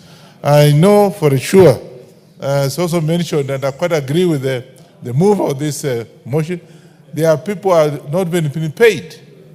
I had a case where 3 boys last weekend, after attending some serious funeral, they came to my residence and were saying, we have not been paid for the last 6 months. I couldn't believe. But it's true because, of course, the county government is not able to expand. It's not going to be able to create more jobs and get the revenue for whatever they are. So it's important that actually we pass this bill very fast so they can be able to assist the county government to be able to meet their obligations in terms of paying the salaries and other obligations. And of course, as mentioned by the previous speaker, even the county hospitals. And again, I can also refer to my own county. Doctors and even nurses and the workers are threatening to go on strike. Not for anything else, but because that the source of their incomes have not been very, very good, have not been improved. So I think as we actually give additional money, allocation, as we are going to do, I think this particular one will be able to assist I hope the governors are serious. I'm not pointing to any particular person, but let's be serious so they can use this opportunity, these funds, to be able to create more opportunities and be able to have more incomes at least so they can be able to pay for some of these nurses and workers of the hospitals, referral hospitals that actually are threatening to go on strike. More so, of course, the outstanding bills. I know water, for example, in my place, the county government has not been able to pay the bills that actually, like water bills. You know, they get the water from elsewhere and they are not able to pay the water bills just because, of course, there's no creation, there's no expansion of their activities in the county. I want to thank this, let's pass this as soon as possible so that can be able to meet the obligation out there. But again, my request, and I think our colleagues as governors and with the MCS, please let them be able to do without actually getting corruption in this particular activity. And therefore, this, I think this bill should be passed yesterday so can be able to meet some of the obligation in the county. I support the Speaker. The Honorable Owen Baya. Thank you, Honorable Speaker, for giving me this opportunity to contribute to the County Government's Additional Allocation Bill of the National Assembly Bill to second of 2025. Honorable Speaker, this is a very important piece of legislation because we must, as a parliament and as a country, enable counties to operate. And counties must operate only when they have funds. Honorable Speaker, counties cannot operate if they do not have funds. And the functions that have been devolved to the counties must have funds for them to be operational, Honorable Speaker. The Constitution is very clear that functions follow funds, or funds follow functions. That's a very important maxim, Honorable Speaker, to ensure the success of counties. And that's why, Honorable Speaker, Parliament as a tradition must table the additional allocations fund. Honorable Speaker, you realize that in this budget, in this county government additional allocations bill 2025, we are talking about 6.99 billion shillings. Quite some money that must go to ensure that certain projects are done. Honorable Speaker, from the outset, this government initiated the county aggregation industrial parks, the KIPES, which are very important to ensure that we bring manufacturing to the counties, that every county must have a county aggregation or industrial park, a park that will ensure industrialization of the counties, such that the produce that comes from the farms of these counties are processed in these industrial parks. Honorable Speaker, 250 million was set per county. And this amount of money needed to be utilized to ensure that we have built this county aggregation that are going to ensure a takeoff, Honorable Speaker. And this bill now allocates that additional funds, the 250 KIPE. Honorable Speaker, the counties benefiting from this initiative include the county of Bungoma, the county of Busia, where my friend Professor Oundo comes from, and he'll be a beneficiary of the KIPE's money. And I can see, and the Honorable Women Rep of Busia, the gallant lady, the fighter, Omanyo, definitely you have to support this bill, because you are getting 250 million shillings to set up KIPE. And tell the governor there, we are sending him money, let him ensure the KIPE is done, so that the people of Busia can have an industrial park that they can be proud of, and that they have money to ensure that is done. Honorable Speaker, other counties, notable counties, Honorable Speaker, apart from Busia, include Homa Bay, Garissa, Embu, Kiambu, Kirinyaga, Kwale. Yes. Honorable Undo, who do you want to inform? And is he willing to be informed? Yes, he's my... Proceed, Honorable Undo. I can always be informed by a professor. My good friend, Honorable Speaker, just to put into perspective clearly on my issue of KIPE, because I sit in the Committee of Trade Industry and Cooperative, where it's domiciled, each county was to receive 250 million from the national government. They were supposed to put in around 250 million plus the land. So initially, the idea was to do the entire 47 counties, but because of the slow absorption and identification of the right sites, we have only managed to fund 47. 18 of them. And out of those 18, for some of them, what is contained here is the second tranche. Yes. We'd already given them one something. So this literally the second tranche, so that the national government would have discharged its obligation, so that the county government now can take over and complete. Some at a different stage of completion, and we thank the Almighty God that Busia is one of them. Thank you. Thank you. Thank you for the information, Professor. You know, when you're informed by a professor, you get more enlightened. Actually, Honorable Speaker, the counties were selected based on the progress made towards project completion. And Honorable Speaker, this brings me to the very important point. Some counties have this KIPE money, but they have not done anything yet. And you can see, Honorable Speaker, just a few counties have. Many counties have not done anything. Based on this document, Honorable Speaker, priority is being given to those that already have started.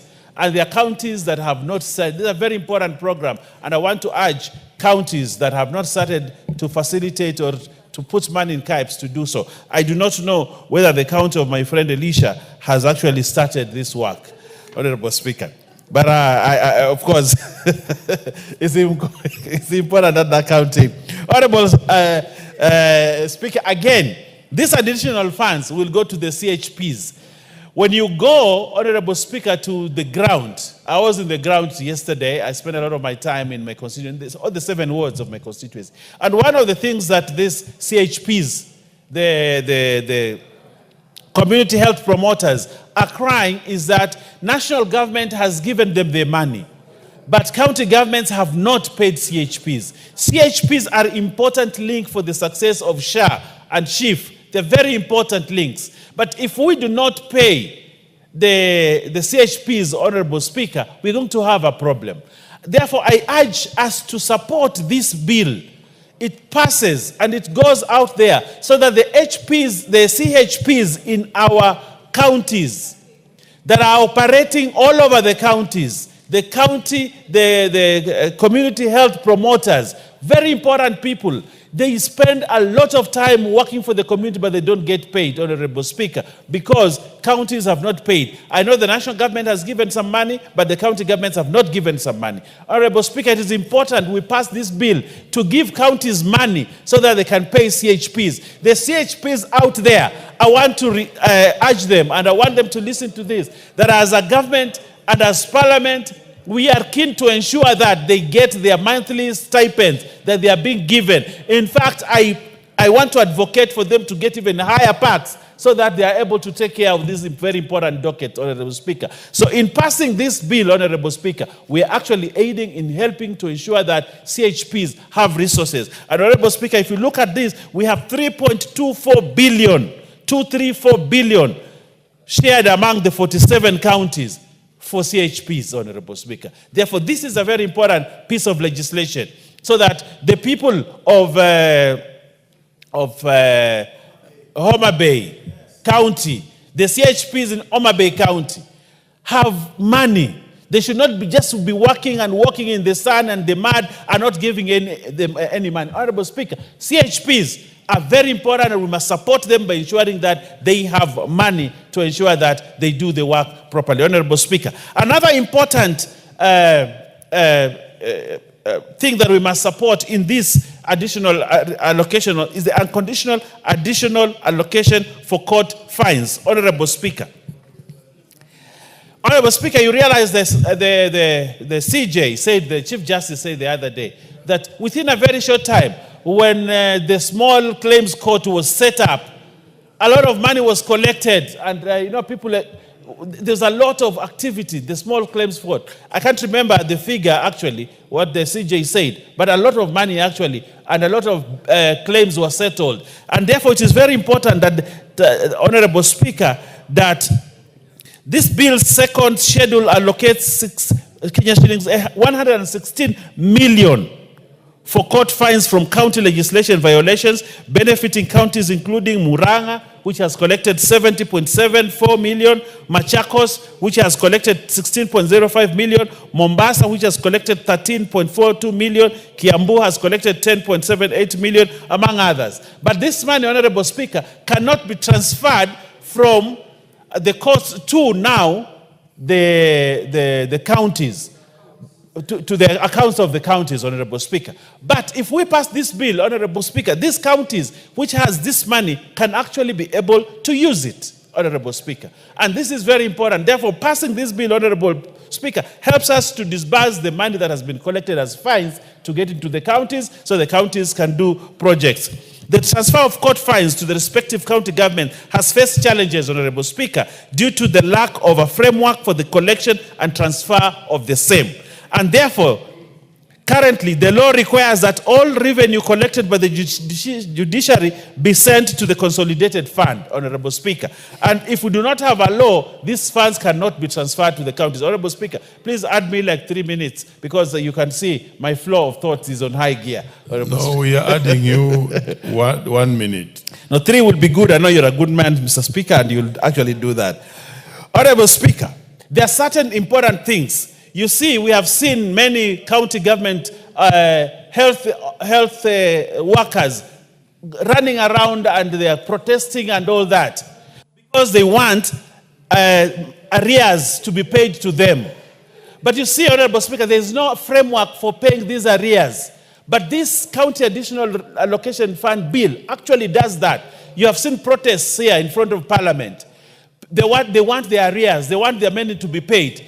But the most important, the elephant in the room, Honorable Speaker, is that there is no framework to disburse the arrears to these workers. And I want to assure the health workers in the counties that when we pass this bill, their arrears will be paid because this is the framework that is required to ensure that we pay the arrears. So I want to tell them to hold their horse. This Parliament will ensure this bill is passed. And when this bill is passed, the basic salary arrears for the county health workers will be paid, Honorable Speaker. And it is quite a colossal amount of money. It is 1.759 billion shillings. And this money will be paid, Honorable Speaker, if we pass this bill. And I want to request members of this House to ensure that we facilitate and pay the arrears. Honorable Speaker, you can see in the schedule, the amount is shared among 10 counties where fines was collected.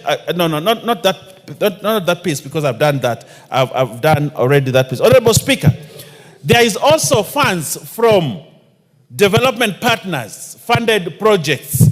Now, this amounts to around 33 billion shillings. That is there. But it cannot be spent because we do not have a framework, Honorable Speaker. And therefore, the funds that comes from IDA, Emergency Locust Response, money for IDA, Kenya Informal Settlement, the KISI Program 1, the money for financing locally led climate action program, the FLOCA. The FLOCA is a very popular project, I know, in my county.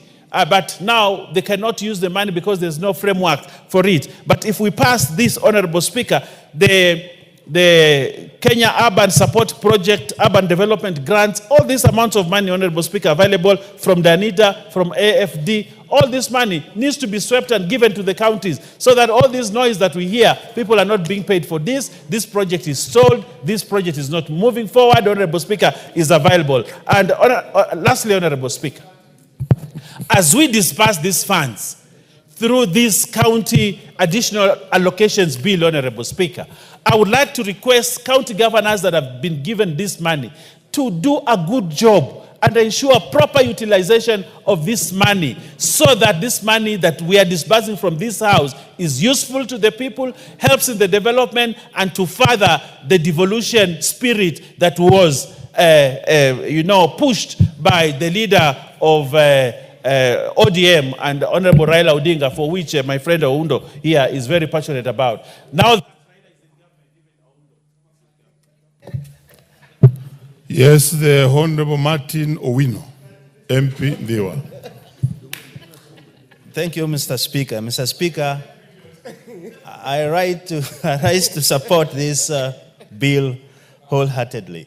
Mr. Speaker, Honorable Baya has made a lot of comments here which are very factual and very important. But it really makes us unhappy. If we have the money, even from development partners, in billions, in fact 33 billion, he says is correct, and cannot just be dispersed to rural folks to use because of lack of infrastructure. And I was asking Dr. Nyikal here, we used to have these monies from SIDA, DANIDA, all those taken to the counties. Why do we have a delay on this? And the effect is enormous. For example, Mr. Speaker, if you look at the community health workers, which I champion for, and I know why. Because of early detection of diseases so that they can be cured, they be treated well, on time, without paralyzing the system in the villages. Early detection diseases are done by community health promoters, and that has been proven. That is much cheaper than dealing with progressed and full-blown diseases in tertiary care. And these are arrears, and their allowances held here. Mr. Speaker, there's no one who can do work without compensation. These people pay for school fees, they pay for the upkeep of their families and all that. But more intriguing, Mr. Speaker, is that when these funds are held here, there are so many things that's happening. One, they are not just grants and shares from the national government.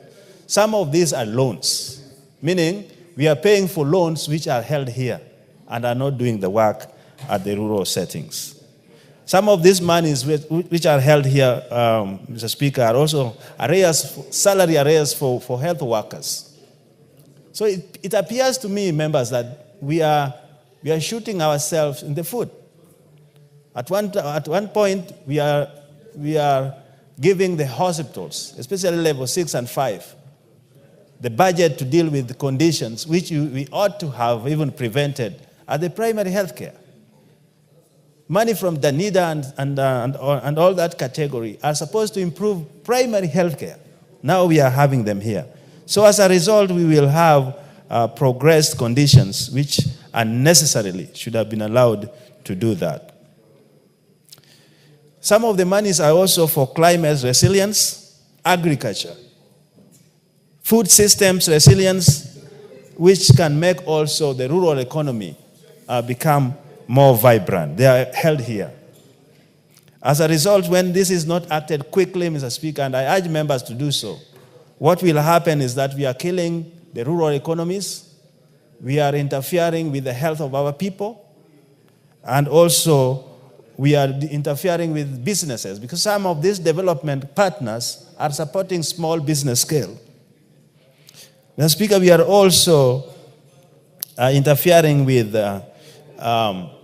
equity and equality, which is distancing itself as the time goes. There are so many people who are sinking into poverty, and a few who are opulently living are at the top of the helm. So, Mr. Speaker, as a House, I think it was wrong for the other institutions like the Senate and the COG to demand that this bill be, that their 10 billion bill be added into this in order to pass. That does not make sense to me. It appears that they are also shooting themselves in the foot. Why don't we just pass this bill, release the money, and fight other fights, not with the money that is holding the lives of people? So I urge members, because I feel the necessity and the urgency of this money to be released, to pass this as soon as possible. I thank you for the time, Mr. Speaker. The Honorable James Jika, you are on my list here. You speaking on this?